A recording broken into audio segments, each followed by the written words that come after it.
बिस्मिल्लाहिर्रहमानिर्रहीम। अप्रैल 633 ईस्वी का तीसरा हफ्ता था। खालिद बिन वलीद काज़मा के मुकाम पर आतश परस्त ईरानियों को शिकस्त देकर आगे एक मुकाम पर पहुंच गए थे। उन्होंने 2 हफ्ते पहले ईरानियों को शिकस्त दी थी।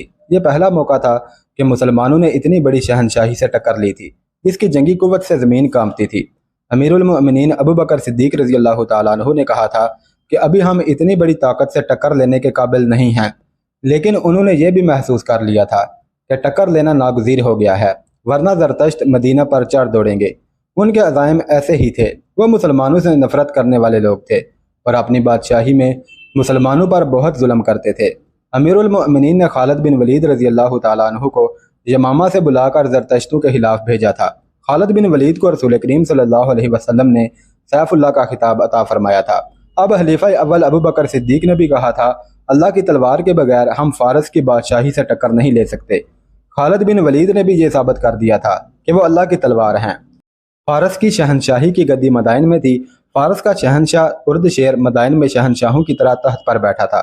उसकी गर्दन उन शहनशाहों की तरह अकड़ी हुई थी जो अपने आप को नाकाबिले तस्हीर समझते थे। उसके तहत के दाएं बाएं ईरान का हुस्न मचल रहा था। नहायत खूबसूरत नीम बरहना लड़कियां उसके इर्द गिर्द खड़ी थीं।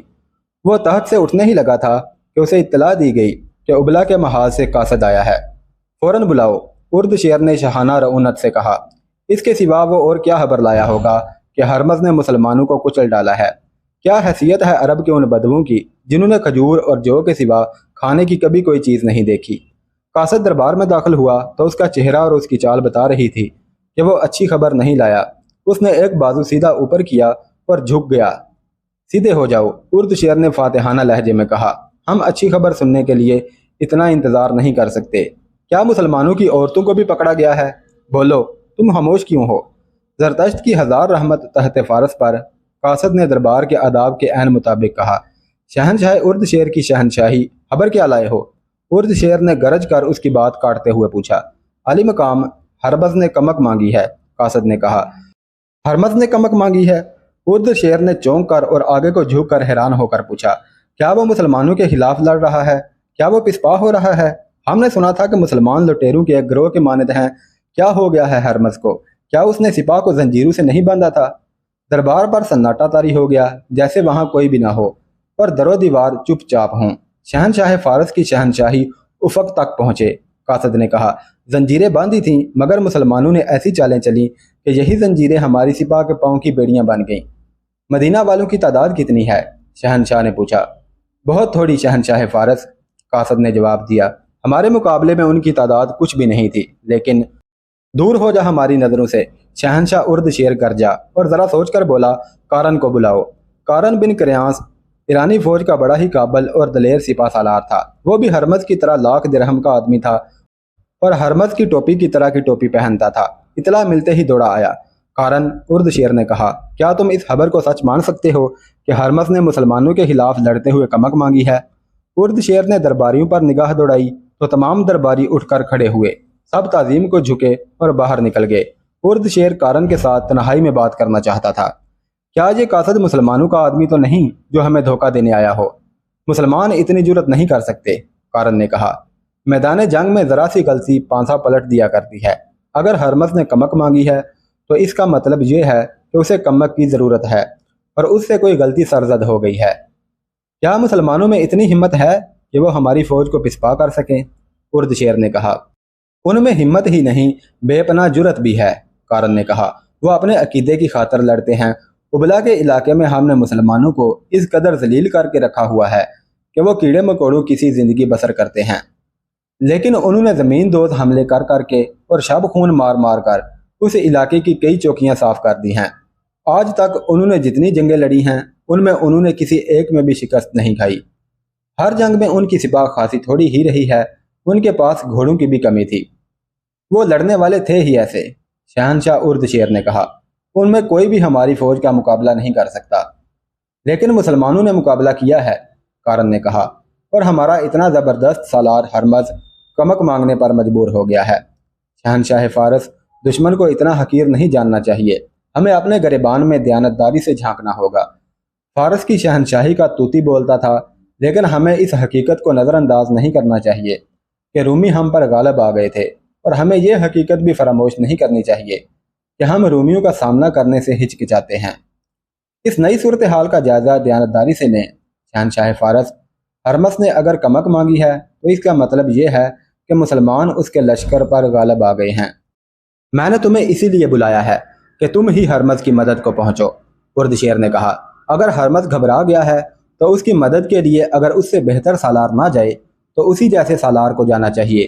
تم ایسا لشکر تیار کرو جسے دیکھتے ہی مسلمان سوچ میں پڑ جائیں کہ لڑیں یا مدینہ کو بھاگ جائیں۔ فوراً کارن نے اسے سلام کیا اور لمبے لمبے ڈگ بھرتا چل پڑا۔ ایرانیوں کا سالار کارن بن کریانس تازہ دم لشکر لے کر ابلا کی طرف روانہ ہو گیا۔ وہ پوری امید لے کر جا رہا تھا کہ مسلمانوں کو تباہ و برباد کر کے لوٹے گا۔ وہ اپنے لشکر کو دجلہ کے بائیں کنارے کے ساتھ ساتھ لے جا رہا تھا۔ اس کی رفتار خاصی تیز تھی۔ اس نے مزار کے مقام پر لشکر کو دریائے دجلہ پار کرایا اور جنوب میں دریائے موکل تک پہنچ گیا۔ جب وہ دریائے موکل کے پار گیا تو اسے ہرمز کے لشکر کی ٹولیاں آتی دکھائی دیں۔ سپاہی بڑی بری حالت میں تھے۔ تم پر زرتشت کی لعنت ہو، کارن نے پہلی ٹولی کو روک کر اور ان کی حالت دیکھ کر کہا، کیا تم مسلمانوں کے ڈر سے بھاگے آ رہے ہو؟ سپاہ سالار ہرمز مارا گیا ہے، ٹولی میں سے ایک سپاہی نے کہا۔ دونوں پہلوؤں کے سالار قباز اور انوش جان بھی بھاگ گئے ہیں، وہ شاید پیچھے آ رہے ہوں۔ کارن بن کریاس ہرمز کی موت کی خبر سن ہو کر رہ گیا۔ اس نے یہ پوچھنے کی بھی جرت نہیں کی کہ ہرمز کس طرح مارا گیا ہے۔ کارن کا سر جھک گیا تھا۔ اس نے جب سر اٹھایا تو دیکھا کہ فارس کے فوجیوں کی قطاریں چلی آ رہی تھیں۔ اپنے تازہ دم لشکر کو دیکھ کر بھاگے ہوئے یہ فوجی وہیں رکنے لگے۔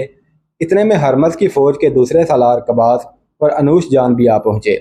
انہیں دور سے آتا دیکھ کر کارن نے اپنے گھوڑے کی لگام کو جھٹکا دیا۔ گھوڑا چل پڑا۔ کارن نے اپنے دونوں شکست خوردہ سالاروں کے سامنے جا کر گھوڑا روکا۔ میں سن چکا ہوں ہرمز مارا گیا ہے، کارن نے کہا، لیکن مجھے یقین نہیں آتا کہ تم دونوں بھاگ آئے ہو۔ کیا تم گنوار اور اجڑ عربوں سے شکست کھا کر آئے ہو؟ میں اس کے سوا اور کچھ نہیں کہنا چاہتا کہ تم بزدل ہو اور تم اس رتبے اور عہدے کے قابل نہیں ہو۔ کیا تم نہیں چاہتے کہ مسلمانوں کو تباہ و برباد کر دیا جائے؟ کیوں نہیں چاہتے؟ قباز نے کہا، ہم کہیں چھپنے کے لیے پیچھے نہیں آئے، ہمیں ہرمز کی شہیوں نے مروایا ہے۔ میں تسلیم کرتا ہوں کہ اسلامی فوج کے پاس بڑے ہی قابل اور جرت والے سالار ہیں، لیکن وہ اتنے بھی قابل نہیں کہ ہماری فوج کو یوں بھگا دیتے۔ کارن انوش جان نے کہا، ہماری فوجی قیادت میں یہی سب سے بڑی خرابی ہے جس کا مظاہرہ تم نے بھی کیا ہے۔ تم نے عرب کے ان مسلمانوں کو اجڑ اور گنوار کہا ہے۔ ہرمز بھی ایسے ہی کہتا تھا، لیکن ہم نے میدان جنگ میں اس کے الٹ دیکھا ہے۔ تم نے ان میں کیا خوبی دیکھی ہے جو ہم میں نہیں؟ کارن نے پوچھا۔ یہ پوچھو کہ ہم میں کیا خامی ہے جو ان میں نہیں، انوش جان نے کہا۔ ہم اپنے 10-10 12-12 سپاہیوں کو ایک ایک زنجیر سے باندھ دیتے ہیں کہ وہ جم کر لڑیں اور بھاگے نہیں، اس لیے ہم آمنے سامنے کی جنگ لڑتے ہیں۔ مسلمانوں نے جب ہماری سپاہ کو پابند سلاسل دیکھا تو انہوں نے دائیں بائیں کی چالیں چلنی شروع کر دی۔ ہماری سپاہ گھوم پھر کر لڑنے سے قاصر تھی۔ یہ تھی وجہ کہ ہمارا اتنا طاقتور لشکر شکست کھا گیا۔ ہمارے پاس باتوں کا وقت نہیں، کماز نے کہا۔ مسلمان ہمارے تعاقب میں آ رہے ہیں۔ ان کے تعاقب میں مثنہ بن حارثہ رضی اللہ تعالیٰ عنہ 2000 نفری کی فوج کے ساتھ آ رہے تھے۔ مثنہ بن حارثہ رضی اللہ تعالیٰ عنہ اسلام کے وہ شہدائی تھے جنہوں نے ایرانیوں کے خلاف زمین دوز جنگی کارروائیاں شروع کی تھیں۔ انہی کی ترغیب پر امیر المؤمنین ابو بکر صدیق نے خالد بن ولید کو بلا کر ایرانیوں کے خلاف بھیجا تھا۔ ایرانیوں کے تعاقب میں جانا غیر معمولی طور پر دلیرانہ قدم تھا۔ تعاقب کا مطلب یہ تھا کہ مسلمان اپنے مستقر سے دور ہٹتے ہٹتے ایرانیوں کے قلب میں جا رہے تھے جہاں ان کا گھیرے میں آ جانا یقینی تھا، لیکن یہ خالد بن ولید رضی اللہ تعالیٰ عنہ کا حکم تھا کہ ایرانیوں کا تعاقب کیا جائے۔ اس حکم کے پیچھے ایرانیوں کے خلاف وہ نفرت بھی تھی جو مثنہ بن حارثہ کے دل میں بھری ہوئی تھی۔ جنگ سلاسل ختم ہو گئی اور ایرانی بھاگ اٹھے تو خالد بن ولید رضی اللہ تعالیٰ عنہ نے دیکھا کہ ان کا لشکر تھک گیا ہے۔ انہوں نے مثنہ بن حارثہ کو بلایا۔ ابن حارثہ، خالد بن ولید نے کہا، اگر یہ بھاگتے ہوئے فارسی زندہ چلے جائیں تو کیا تم اپنی فتح کو یقینی سمجھو گے؟ خدا کی قسم ولید کے بیٹے، مثنہ بن حارثہ نے پرجوش لہجے میں کہا، مجھے صرف حکم کی ضرورت ہے، یہ میرا شکار ہے۔ تو جاؤ، خالد بن ولید نے کہا، 2000 سوار اپنے ساتھ لو اور زیادہ سے زیادہ ایرانیوں کو پکڑ لاؤ اور جو مقابلہ کرے اسے قتل کر دو۔ میں جانتا ہوں کہ میرے جانباز تھک گئے ہیں، لیکن میں شہنشاہ فارس کو یقین دلانا چاہتا ہوں کہ ہم زمین کے دوسرے سرے تک ان کا تعاقب کریں گے۔ मुसन्ना बिन हारसा रज़ी अल्लाह ताला अन्हु ने 2000 सवार लिए और भागते हुए ईरानियों के पीछे चले गए। ईरानियों ने दूर से देख लिया कि उनका ताक़ुब हो रहा है तो वो बिखर गए। उन्होंने बोझ हल्का करने के लिए कुर्द और हथियार फेंक दिए थे। मुसन्ना रज़ी अल्लाह ताला अन्हु के लिए ताक़ुब का और ईरानियों को पकड़ने का काम दुश्वार हो गया था, क्योंकि ईरानी टोली टोली होकर बिखरे और फिर वो अकेले अकेले होकर भागने लगे। उसके मुताबिक मुसन्ना के सवार भी बिखर गए। मुसन्ना बिन हारसा को आगे जाकर अपने सवारों को इकट्ठा करना पड़ा, क्योंकि आगे एक कला आ गया था। ये कला हसनुल मरा के नाम से मशहूर था। ये एक औरत का कला था, इसीलिए उसका नाम हसनुल मरा मशहूर हो गया था, यानी औरत का कला। मुसन्ना ने उस कले का मुहासरा कर लिया, क्योंकि ख्याल ये था कि ईरानी उस कले में चले गए होंगे। कले से मुज़ाहमत के आसार नजर आ रहे थे। 2 दिन मुहासरे में गुजर गए तो मुसन्ना रज़ी अल्लाह ताला अन्हु को एहसास हुआ कि वो जिस काम के लिए आए थे वो तो रह गया है। मुसन्ना बिन हारसा का एक भाई मुअन्ना बिन हारसा उनके साथ था। मुसन्ना बिन हारसा ने उसे कहा, क्या तुम देख नहीं रहे कि मैं ईरानियों के ताक़ुब में आया था और मुझे इस कले ने रोक लिया है? मुसन्ना भाई, मुअन्ना ने कहा, मैं सब कुछ देख रहा हूँ और मैं ये भी देख रहा हूँ कि तुम्हें मुझ पर भरोसा नहीं। अगर ऐसा होता तो तुम मुझे कहते कि इस कले को तुम मुहासरे में रखो और मैं ईरानियों के पीछे जाता हूँ। हाँ मुअन्ना, मुसन्ना ने कहा, मुझे तुम पर भरोसा नहीं। ये कला एक जवान औरत का है और तुम जवान आदमी हो। खुदा की कसम, मैंने कले सर करने वालों को एक औरत की तीखी नज़रों और अदाओं से सर होते देखा है। मेरे बाप के बेटे, मुअन्ना ने कहा, मुझ पर भरोसा कर और आगे निकल जा। मुझे थोड़े से सवार दे जा, फिर देख कौन सर होता है, कला या मैं। अगर तू यही बंधा रहा तो भागते हुए फारसी बहुत दूर निकल जाएंगे। अगर मेरा दिमाग ठीक काम करता है तो मैं कुछ और सोच कर इधर आया हूँ। मुसन्ना बिन हारसा ने कहा, मैं उस अल्लाह का शुक्र अदा करता हूँ जिसके सिवा कोई माबूद नहीं और मोहम्मद सल्लल्लाहु अलैहि वसल्लम जिसके नबी हैं, कि उसने हमें खालिद बिन वलीद जैसा सिपा सालार अता किया है। मदीना की खिलाफत से जो उसे हुक्म मिला था वो उसने पूरा कर दिया है, लेकिन वो इस पर मुतमईन नहीं। वो फारस की शहनशाही की जड़ें उखाड़ फेंकने पर तुला हुआ है। वो मदाइन की ईंट से ईंट बजाने का अज़म किए हुए है। अज़म और चीज़ है मेरे भाई, मुअन्ना ने कहा। अज़म को पूरा करना बिल्कुल मुख्तलिफ चीज़ है। क्या तुमने नहीं देखा कि वलीद का बेटा तीर की तेज़ी से आगे बढ़ रहा है? मेरे बाप के बेटे, तीर हता भी हो सकता है, ज़रा सी रुकावट उसे रोक भी सकती है। क्या तुम ये कहना चाहते हो कि खालिद बिन वलीद को वहीं रुक जाना चाहिए जहां उसने फारसी को शिकस्त दी है? मुसन्ना ने कहा, खुदा की कसम, तुम एक बात भूल रहे हो। शहनशाह फारस को अपनी शहनशाही का गम है और हमें अपने अल्लाह की नाराज़गी का डर है। उर्द शेर अपने तहतो ताज को बचाना चाहता है, लेकिन हम शाह दो जहां सल्लल्लाहु अलैहि वसल्लम की आन की खातिर लड़ रहे हैं। समझने की कोशिश करो मेरे भाई, ये बादशाहों की नहीं अकीदों की जंग है। हमारे लिए ये अल्लाह का हुक्म है कि हम उसके रसूल सल्लल्लाहु अलैहि वसल्लम का पैगाम दुनिया की आखिरी कोने तक पहुँचाएँ। हमारा भी छोना ये रेत और ये पत्थर हैं, हम तहत के तलबगार नहीं। मैं समझ गया हूँ, मुअन्ना ने कहा। नहीं, मुसन्ना ने कहा, तुम अभी पूरी बात नहीं समझे। तुम भूल रहे हो कि हमें उन मुसलमानों के खून के एक एक कतरे का इंतकाम लेना है जो फारसियों के ज़ेरे नगी थे और जिन पर फारसियों ने जुल्म व तशद्दुद किया था। खालिद बिन वलीद फारसियों का यह गुनाह कभी नहीं बख्शेगा। वो मजलूम मुसलमान मदीना की तरफ देख रहे थे। मैं तुम्हें कह रहा था कि मैं फारसियों के ताक़ुब में नहीं आया, मैं फारस के उस लश्कर की तलाश में आया हूँ जो हरमस की शिकस्त होरदा फौज की मदद के लिए आ रहा होगा। मुझे पूरी उम्मीद है कि उनकी कमक आ रही होगी, मैं उसे रास्ते में रोकूंगा। फिर इतनी बातें ना करो मुसन्ना, मुअन्ना ने कहा, मुझे कुछ सवार दे दो और तुम आगे निकल जाओ। ये ख्याल रखना कि फारसी अगर आ गए तो उनकी तादाद और ताकत ज़्यादा होगी। आमने सामने की टक्कर ना लेना। जा मेरे भाई, तुझे अल्लाह के सुपुर्द करता हूँ। किसी भी मुर्रख ने सवारों की सही तादाद नहीं लिखी जो मुसन्ना अपने भाई मुअन्ना को देकर चले गए थे। बाद मुर्रखों की तहरीरों से पता चलता है कि सवारों की तादाद 300 से कम और 400 से ज़्यादा नहीं थी। मुअन्ना ने इतने से सवारों से ही किले का मुहासरा कर लिया और किले के दरवाजे के इतना करीब चला गया जहां वो तीरों की बड़ी आसान ज़द में था। दरवाजे के ऊपर जो बुर्ज था उसमें एक खूबसूरत औरत नबूदार हुई। तुम कौन हो और यहाँ क्या लेने आए हो? औरत ने बुलंद आवाज़ में मुअन्ना रज़ी अल्लाह ताला अन्हु से पूछा। हम मुसलमान हैं, मुअन्ना ने उससे ज़्यादा बुलंद आवाज़ में जवाब दिया। हम मैदान जंग से भागे हुए फारसियों के ताक़ुब में आए हैं। अगर तुमने किले में उन्हें पनाह दी है तो उन्हें हमारे हवाले कर दो, हम चले जाएंगे। ये मेरा किला है, औरत ने कहा। भागे हुए फारसियों की पनाहगाह नहीं, यहाँ कोई फारसी सिपाही नहीं। खातून, मुअन्ना रज़ी अल्लाह ताला अन्हु ने कहा, हम पर तेरा एहतराम लाजम है, हम मुसलमान हैं।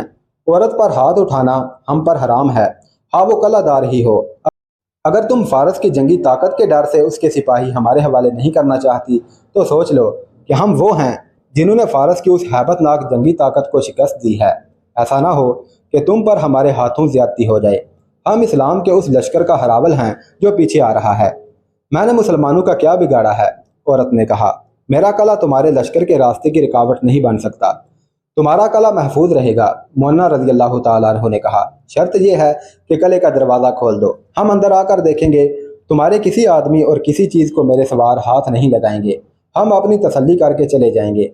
अगर ये शर्त पूरी नहीं करोगी तो तुम्हारी और तुम्हारी फौज की लाशें इस कले के मलबे के नीचे गल सड़ जाएंगी। कले का दरवाज़ा खोल दो, औरत की तहकुमाना आवाज़ सुनाई दी। इस आवाज़ के साथ ही कले का दरवाज़ा खुल गया।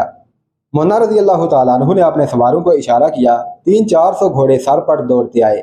मोन्ना ने उन्हें सिर्फ इतना कहा कि कले की सिर्फ तलाशी होगी, किसी चीज़ और किसी इंसान को हाथ नहीं लगाया जाएगा।